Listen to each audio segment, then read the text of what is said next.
Exercise 8.1 का question number 2 है, find the area and perimeter of following shapes. यानी हमारे पास कुछ शेप्स दी गई हैं और इन शेप्स का हमने एक तो एरिया मालूम करना है और दूसरा हमने इसका पेरीमीटर मालूम करना है। यानी इस क्वेश्चन में आपने दो काम करने हैं, एरिया भी मालूम करेंगे और पेरीमीटर भी मालूम करेंगे। तो पहले हम इसका एरिया निकाल लेते हैं। यहाँ पे आप देखें ये शेप जो है वो रेक्टेंगल की है और ये वाली जो साइड है ये आपकी लेंथ है और ये छोटे वाली साइड जो है ये इसकी ब्रेथ है। तो यहाँ पे आप लिख लेंगे पहले लेंथ, मैं लिख लेता हूँ लेंथ, और लेंथ यहाँ पे जो दी गई है वो है 6 सेंटीमीटर। फिर ये छोटे वाली जो साइड है ये ब्रेथ है, तो यहाँ पे आप लिख देंगे ब्रेथ,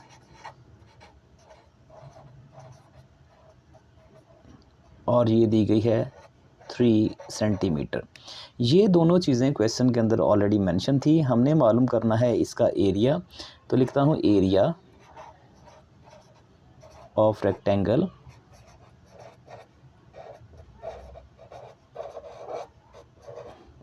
ये इक्वल होता है, रेक्टेंगल का जो एरिया है ये होता है L मल्टीप्लाई बाय ब्रेथ, यानी लेंथ और ब्रेथ को।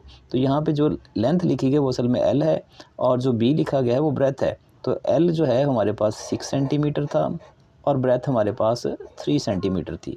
इन दोनों को मल्टीप्लाई करेंगे, 6 को हमने 3 के साथ मल्टीप्लाई करना है। जब हम 6 को 3 के साथ मल्टीप्लाई करेंगे तो हमारे पास आ जाएगा 18।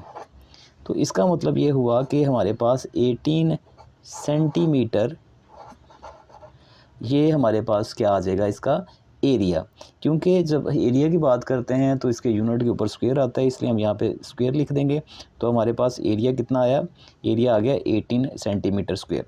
ये तो हो गया क्वेश्चन का पहला पार्ट। क्वेश्चन के दूसरे पार्ट में कहा गया था कि आप इसका पेरीमीटर भी मालूम करें, तो यहाँ पर मैं इसका पेरीमीटर मालूम करने लगा हूँ। तो लिखते हैं पेरीमीटर, हेडिंग दे लेते हैं, पेरीमीटर की हेडिंग दे दी, और ये P होता है इसलिए हम इसको ऐसे लिख देते हैं। तो पेरीमीटर का जो फार्मूला है वो फार्मूला होता है P into 2L plus B। L जो है ये लेंथ को शो कर रहा है और B जो है ये ब्रेथ को शो कर रहा है। और लेंथ हमने यहाँ पे ऑलरेडी निकाली हुई है क्वेश्चन की, जो कि क्वेश्चन के अंदर मेंशन थी, वो है 6 सेंटीमीटर। तो यहाँ पे मैंने यहाँ लिख देना है L की जगह पे 6 और B की जगह पे आप लिख देंगे 3। ये भी क्वेश्चन के अंदर मेंशन थी, शेप के अंदर उन्होंने ऑलरेडी गिवन दिया हुआ था, तो हमने इसको लिख लिया। अब क्योंकि बोर्ड मैथ्स रूल का हम इस्तेमाल करेंगे और इसको यूज़ करते हुए 6 को और आपने 3 को पहले प्लस करना है। 6 और 3 को जब प्लस करते हैं तो आंसर आपके पास आ जाएगा 9। तो यहाँ पे मैंने 9 लिख लिया। अब यहाँ पे स्टूडेंट्स देखिएगा 9 और 2 जो है इनके दरमियान में साइन कोई नहीं है। जब इनके दरमियान में कोई साइन नहीं होता या किसी जगह पे 2 वैल्यूज़ लिखी हैं और उनके दरमियान में साइन ना हो, तो इसका मतलब होता है कि वो मल्टीप्लाई का साइन है। तो हम इसको मल्टीप्लाई कर देंगे, 2 को 9 के साथ मल्टीप्लाई करें, और जब आप 2 को 9 के साथ मल्टीप्लाई करेंगे तो ये आ जाएगा 18 जी। क्योंकि इसके साथ सेंटीमीटर था तो साथ में हम सेंटीमीटर लिखेंगे, तो इसका आंसर आ जाएगा 18 सेंटीमीटर। और इस तरीके से आप इसका एरिया और पेरीमीटर दोनों चीज़ें आप इसकी मालूम कर सकते हैं। जी स्टूडेंट, क्वेश्चन नंबर आपका 2 है और इसका हम सेकंड पार्ट कर रहे हैं। अगर आप देखो इस क्वेश्चन को तो यहाँ पे आपके पास एक बॉक्स बना हुआ है और ये बॉक्स जो है ये स्क्वायर शेप का है, इसके अंदर छोटे छोटे स्क्वायर भी हैं। हमने इस क्या फाइंड करना है, हमने इसका एरिया भी मालूम करना है और इसका पेरीमीटर भी मालूम करना है। तो आइए इसको स्टार्ट करते हैं। तो यहाँ पर पहले हमने सोल्यूशन लिख लिया है, सोल्यूशन लिखने के बाद इसकी हम लेंथ निकालते हैं। तो मैं लिखता हूँ लेंथ ऑफ स्क्वायर। तो स्क्वायर की लेंथ को L कह देंगे। और अगर आप देखो 1 2 3 और 4, so there are the 4 small boxes. तो छोटे छोटे जो हैं स्मॉल बॉक्सेस जो हैं वो 4 हैं। तो इनकी अगर एक की जो लेंथ है वो 1 सेंटीमीटर है तो बाकियों की भी 1 सेंटीमीटर होगी। तो इसको लिखेंगे 1 + 1 + 1 और +1। जब आप सबको आप लेंथ को प्लस करेंगे तो आ जाएगा 4 और ये 4 सेंटीमीटर लेंथ आ जाएगी। अब क्योंकि हमने एरिया निकालना है तो लिखेंगे एरिया ऑफ स्क्वायर, ये होता है A मालूम करना है, इसलिए क्वेश्चन मार्क लगा देंगे। फिर यहाँ पे लिखेंगे area of square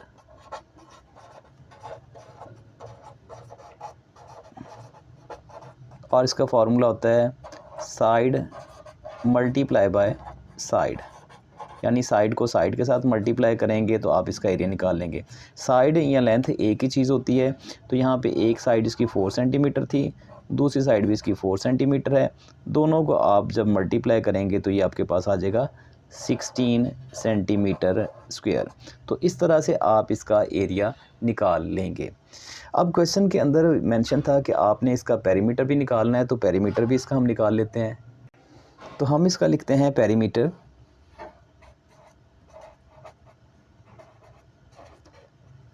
perimeter of square ये होता है P। मालूम करना है, क्वेश्चन मार्क लगा दें। P के लिए जो फार्मूला है यानी पेरीमीटर के लिए है वो 4 मल्टीप्लाई बाय साइड है, तो यहाँ पे आप 4 मल्टीप्लाई बाय साइड कर दें। 4 फार्मूले कैसे आ जाएगा, साइड यानी जो लेंथ है इसकी वो भी 4 है, पहले से हमने फाइंड की हुई है। 4 को जब 4 के साथ मल्टीप्लाई करते हैं तो ये आ जाएगा 16 सेंटीमीटर, क्योंकि पेरीमीटर है और पेरीमीटर का जो है यूनिट उसके ऊपर आप स्क्वायर नहीं लिखते, इसलिए यहाँ पे इसका आंसर जो है वो भी 16 आएगा। तो एरिया का भी वही आंसर आ रहा है और पेरीमीटर का भी वही आंसर आ रहा है। जी स्टूडेंट्स, एक्सरसाइज 8.1 है और क्वेश्चन नंबर 2 का थर्ड पार्ट हम कर रहे हैं। यहाँ पर अगर आप देखें तो ये आपके पास एक इरेगुलर शेप है और हमें कहा गया है कि इसका एरिया भी मालूम करें और इसका पेरीमीटर भी मालूम करें। तो पहले तो अगर आपके पास जो क्वेश्चन थे उसमें आपके पास सिंपल स्क्वायर या रेक्टेंगल थे, जिनको फार्मूला की मदद से बड़ी आसानी के साथ आप सॉल्व कर रहे थे। लेकिन इस क्वेश्चन के अंदर जो है वो थोड़ा सा डिफरेंस ये है कि ये शेप इरेगुलर है। तो हम क्या करते हैं कि इस इरेगुलर शेप को किस तरह से इसका एरिया मालूम करना है, किस तरह से पेरीमीटर मालूम करना है वो देख लेते हैं। ये शेप इरेगुलर है तो हम इसमें क्या करेंगे, हम पहले इस शेप को डिवाइड कर लेते हैं, इसके पार्ट्स बना लेते हैं ताकि ये रेगुलर शेप्स के अंदर कन्वर्ट हो जाए और फिर रेगुलर शेप्स के जो फार्मूलाज हैं उनका इस्तेमाल करते हुए हम इसको सॉल्व करें। तो यहाँ पर अगर आप देखो ये वाली जो लाइन है, अगर यहाँ पे मैं इमेजिनरी लाइन लगा देता हूँ, ये छोटे छोटे डॉट, तो मेरे पास ये शेप 2 हिस्सों में डिवाइड हो जाती है। ये वाली शेप को आप कह लें A और इस शेप को कह दें आप B। मतलब कि ये जो बड़ी शेप थी हमने इसको 2 हिस्सों में तकसीम कर दिया। ये वाली जो शेप है, ये वाली अगर आप देखो तो ये आपको लगेगी स्क्वायर, और ये वाला जो पार्ट B है ये आपको शेप लगेगी ऐसे जैसे कि आपके पास रेक्टेंगल है। तो ये बिल्कुल रेक्टेंगल की तरह है, तो मैं यहाँ पे लिख भी देता हूँ कि ये रेक्टेंगल है, ये रेक्टेंगल, और ये शेप स्क्वायर की तरह है। तो पहले मैं A का एरिया फाइंड कर लेता हूँ। तो यहाँ पे A अगर आप देखें ये वाली साइड 2 है तो ये वाली साइड भी 2 है, तो इसका मतलब है कि बिल्कुल आपके पास स्क्वायर है। तो स्क्वायर का एरिया किस तरह से निकालते हैं, तो मैं लिखता हूँ area of A, area of A। तो शेप A जो है उसका एरिया निकालते हैं। तो उसके लिए हमारे पास जो साइड है, साइड ऑफ स्क्वायर, ये दी गई है 2 सेंटीमीटर की। जो दूसरी साइड है वो भी 2 सेंटीमीटर की है। तो हमारे पास एरिया जो स्क्वायर का होता है निकालने का फार्मूला होता है एरिया ऑफ स्क्वायर, ये होता है साइड मल्टीप्लाई बाय साइड। यानी साइड को अगर आप साइड के साथ मल्टीप्लाई करते हैं तो आप इसका एरिया निकाल सकते हैं। साइड क्योंकि इसकी जो है वो 2 है और दूसरी साइड भी इसकी 2 है, तो 2 को जब 2 के साथ मल्टीप्लाई करेंगे तो ये आपके पास आ जाएगा 4, तो आ जाएगा 4 सेंटीमीटर स्क्वायर। ये तो शेप A का निकला है। अब बारी है शेप B की। तो शेप B का भी हमने निकालना है, तो यहाँ पे लिखते हैं एरिया ऑफ B, मतलब कि जो शेप B है उसका एरिया भी निकालना है। जो B वाला आपके पास शेप है वो अगर आप देखें तो ये आपके पास एक रेक्टेंगल है। तो पहले आप इसकी लेंथ निकाल लेते हैं। तो लिखते हैं यहाँ पे लेंथ, तो हम इसकी लेंथ लिखते हैं। लेंथ को L के साथ ज़ाहिर किया जाता है। अगर आप यहाँ पे देखें तो ये वाली साइड जो है ये इसकी लेंथ होगी, ये इसकी साइड इसकी ब्रेथ होगी। तो यहाँ तक टोटल जो इसका एरिया है, इसकी जो लेंथ है वो है 8 सेंटीमीटर। तो 8 में से अगर इतना हिस्सा ये वाला निकाल देंगे तो जो बाकी बचेगी वो उसकी लेंथ होगी। तो हम लिखेंगे 8 माइनस 2, तो इसका मतलब है कि L आपके पास आ जाएगा 6 सेंटीमीटर, यानी इसकी जो लेंथ बनेगी वो 6 सेंटीमीटर बनेगी। तो यहाँ पर मैं ऊपर 6 सेंटीमीटर लिख लेता हूँ, ये मैंने 6 लिख दिया, क्योंकि हमने ये पूरी साइड जो है वो 8 थी, उसमें से अगर इतना वाला हिस्सा हम निकाल लेते हैं 2 वाला, तो आपके पास ये वाली जो साइड है वो 8 बन जाएगी। अब बारी है इस वाले हिस्से की जो कि इसकी ब्रेथ है, तो यहाँ पर मैं लिख देता हूँ ब्रेथ,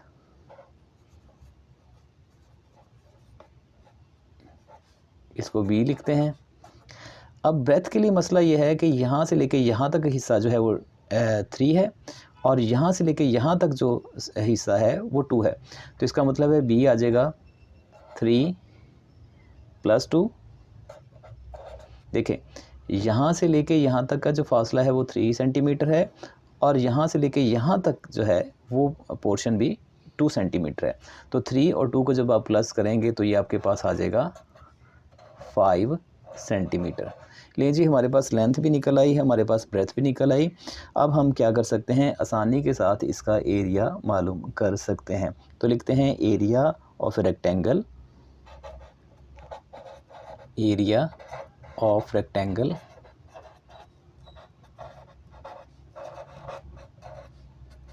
जो कि A है और हम मालूम कर रहे हैं। तो उसके लिए फार्मूला ये होता है आपके पास लेंथ इनटू ब्रेथ, यानी लेंथ और ब्रेथ को आप आपस में क्या करेंगे, मल्टीप्लाई करेंगे, तो आप आसानी के साथ निकाल सकते हैं इसका एरिया। तो लेंथ हमारे पास 6 थी, लिख दिया। ब्रेथ हमारे पास 5 थी, इसको भी लिख लिया। 6 को 5 के साथ मल्टीप्लाई करते हैं तो ये आपके पास आ जाएगा 30। तो लिखेंगे 30 सेंटीमीटर स्क्वायर। अच्छा, ये जो हमारे पास निकला है 30 सेंटीमीटर स्क्वायर, ये तो B का एरिया था, और जो हमने पहले निकाला है वो 4 वो A का एरिया है। तो हमें तो कहा गया था कि इस पूरी शेप का एरिया निकालें, तो यहाँ पे लिखेंगे हम इसका टोटल एरिया, यानी टोटल एरिया ऑफ शेप। तो लिखेंगे टोटल एरिया ऑफ शेप। असल में मालूम हमने ये करना है, तो टोटल एरिया ऑफ शेप जो है वो कैसे निकलेगा, तो लिखेंगे total is equal to area of A plus area of B। तो A का जो एरिया है वो है 4 सेंटीमीटर, और B का जो एरिया है वो 30 सेंटीमीटर है। 30 को जब आप 4 के साथ प्लस करेंगे तो ये आ जाएगा 34। तो इस तरह से आ जाएगा 34 सेंटीमीटर। तो इसका मतलब यह है कि एरिया आपके पास आ गया 34 सेंटीमीटर स्क्वायर।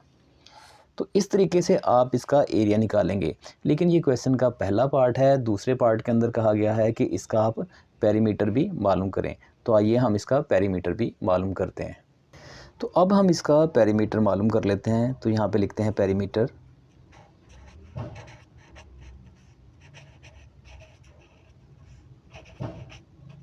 ये P होता है और ये हमने मालूम करना है। पेरीमीटर मालूम करने के लिए आप इसकी जो सारी साइडें हैं इनको आप प्लस कर देंगे। ये साइड 6 सेंटीमीटर है, ये 3 सेंटीमीटर है, ये 2 सेंटीमीटर है, ये भी 2 है, ये 8 है, और ये वाली जो साइड हमने मालूम की थी ये 5 थी। तो यहाँ पे आप इसको 5 लिखते हैं। अब आप सारी साइडों को प्लस कर देंगे तो आपके पास इसका पेरीमीटर निकलेगा। तो लिखते हैं पेरीमीटर का P लिख दिया।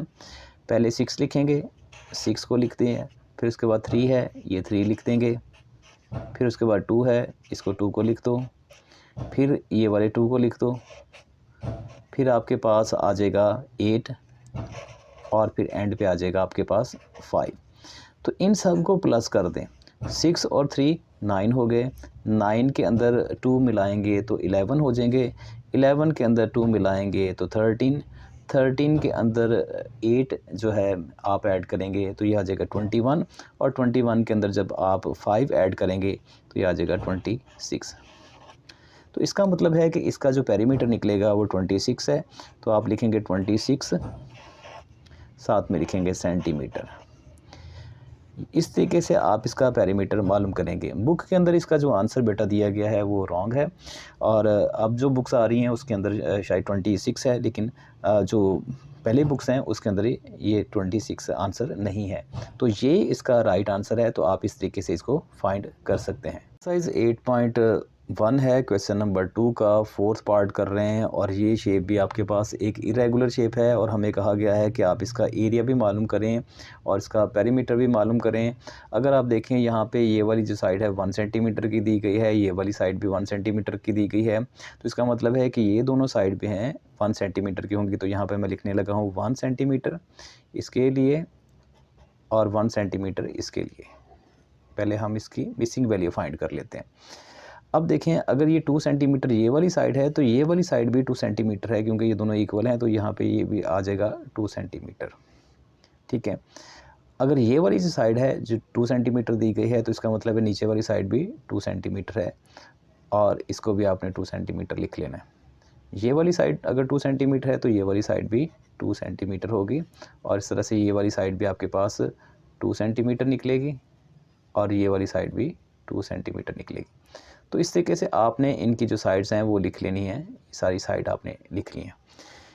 क्वेश्चन के अंदर कहा गया था कि आपने एरिया भी निकालना है और इसका पेरीमीटर भी निकालना है। इस तरह की जो शेप होती है उसका एरिया पेरीमीटर निकालना जो है डिफरेंट होता है, तो हम क्या करते हैं, इमेजिनरी तौर पर इसके छोटे छोटे पार्ट कर देते हैं। अगर मैं इसको दरमियान में से कर दूँ, एक इमेजिनरी लाइन लगा दूँ, और यहाँ पे भी एक इमेजिनरी लाइन लगा दूँ, और इधर भी इमेजिनरी लाइन लगा दूँ, तो अगर आप देखेंगे यहाँ पे 1 2 3 एंड 4 आपके पास एक जैसी शेप्स नज़र आ जाती हैं, और जो दरमियान वाली शेप है वो एक स्क्वायर बन जाता है। तो आप इनका इजीली फाइंड कर सकते हैं। किसी एक शेप का पहले मैं एरिया निकालूंगा, तो यहाँ पे लिखेंगे एरिया,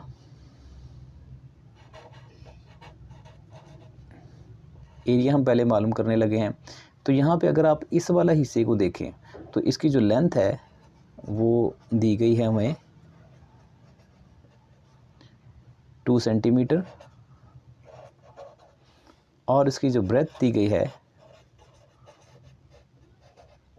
वो दी गई है 1 सेंटीमीटर की। अगर आप इस वाले हिस्से को, ये वाले हिस्से को, पोर्शन को देखें तो ये एक रेक्टेंगल जैसा है, तो रेक्टेंगल को आप किस तरह से एरिया निकाल सकते हैं।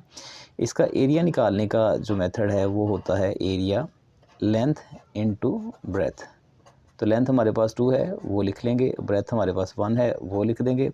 2 को 1 के साथ मल्टीप्लाई करेंगे तो आ जाएगा 2 सेंटीमीटर, ये आपके पास आ गया। अब यहाँ पर जो है आप आसानी के साथ बाकियों को भी निकाल सकते हैं, क्योंकि ये वाली शेप, ये वाली शेप और ये वाली चारों की चारों शेप्स जो हैं वो सेम है। तो इसका मतलब कितनी शेप थी, 1 2 3 एंड 4। तो आप लिखेंगे एरिया ऑफ ऑल शेप्स, ये आ जाएगा 4 मल्टीप्लाई बाय 2। तो 4 को आप 2 के साथ मल्टीप्लाई कर देंगे। क्यों 4 के साथ हम कर रहे हैं, क्योंकि 1 2 3 एंड 4 ये 4 साइडें आपके पास हैं, तो चारों साइडों को आप 2 के साथ मल्टीप्लाई कर देंगे। क्योंकि एक अगर आपने पार्ट का जो एरिया निकाला है वो 2 है, तो डेफिनेटली इसका भी 2 एरिया निकलेगा, और इसका एरिया भी 2 निकलेगा, फिर इसका एरिया भी जो है 2 निकलेगा। तो बजाय हम इसको अलग-अलग करने के, एक का एरिया निकाल के उसको आप 4 के साथ मल्टीप्लाई करते हैं। तो 4 को जब 2 के साथ मल्टीप्लाई करेंगे तो आ जाएगा आपके पास 8 सेंटीमीटर। अच्छा, अब आप सोच रहे होंगे कि ये तो यहाँ से बाहर का निकला है, तो ये जो अंदर वाला है स्क्वायर वाला है पोर्शन, इसका एरिया नहीं निकला, तो इसका एरिया भी अभी बाकी है, तो वो भी हम इसका एरिया निकाल लेते हैं। तो निकाल लेते हैं एरिया ऑफ स्क्वायर,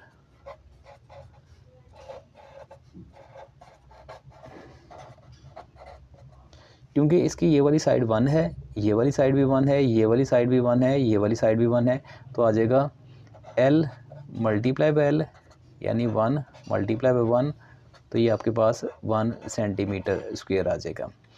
अभी हमने इसके पार्ट्स करके अलग-अलग निकाला है इसको। टोटल शेप का एरिया जो है वो कितना है वो निकालना है, तो लिखेंगे टोटल एरिया, टोटल एरिया इसका हम निकाल लेते हैं। ये आपके पास आ जाएगा 8 सेंटीमीटर प्लस 1 सेंटीमीटर, तो दोनों को जब आप ऐड कर देंगे तो ये आ जाएगा 9 सेंटीमीटर। क्योंकि एरिया की बात हो रही है तो साथ में स्क्वायर इसका यूनिट लाजमी लिखेंगे। ये तो आपके पास आ गया एरिया।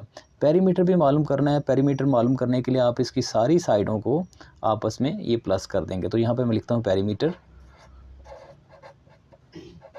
ये मैंने पेरीमीटर लिख लिया, इसको पी कहते हैं। मालूम करना है तो क्वेश्चन मार्क लगा देंगे। So P is equal to all side, पहला है 1, 1 लिख देंगे, उसके बाद 2 है, फिर 2 है, फिर 1 है, फिर 2 है, फिर 2 है, फिर उसके बाद आ जाता है आपके पास 1 प्लस 1 प्लस 2 प्लस 2, फिर आ जाएगा प्लस 1 प्लस 2 और प्लस 2। तो आपके पास ये सारी साइडें जो हैं 1 के अंदर 2 मिलाएंगे, 2 के अंदर फिर 2 मिलाएंगे, फिर 1 ऐड करेंगे, फिर 2 ऐड करेंगे, फिर 2 ऐड करेंगे, फिर उसके बाद 1 होगा, फिर 2 ऐड करेंगे, फिर 2 ऐड करेंगे, 1 है, फिर 2 है और 2 है। तो आप इनको सबको प्लस कर लीजिएगा। यहाँ पे अगर आप देखें इसको, इतना वाला पोर्शन तो ये 5 बन रहा है, तो आ जाएगा 5। फिर इतने वाले हिस्से को देखें, ये भी 5 बन रहा है। फिर ये वाले पोर्शन को देखें, 2 और 2 4 और 1 5, ये भी 5 बन गया। तो इसको देखें, 2 और 2 4 और 1 मिला के 5। तो आपके पास जो हैं वो आ जाते हैं 5, आ जाते हैं 4। 5 और 5 10, 10 और 5 15, 15 और जो है आप इसके अंदर मिलाएंगे इसको 5 को, तो ये आ जाएगा 20। तो इस तरीके से आप इसका जो है पेरीमीटर निकालेंगे जो कि 20 सेंटीमीटर बनेगा। वैसे अगर आप इसका पेरीमीटर फाइंड करते हैं अलग-अलग वो भी कर सकते हैं, लेकिन क्वेश्चन आपका लेंथी हो जाएगा। ये सबसे ईजीएस्ट वे है कि आप इनकी सारी साइडों को आपस में प्लस कर दें, तो आप आसानी के साथ इसका पेरीमीटर मालूम कर सकते हैं।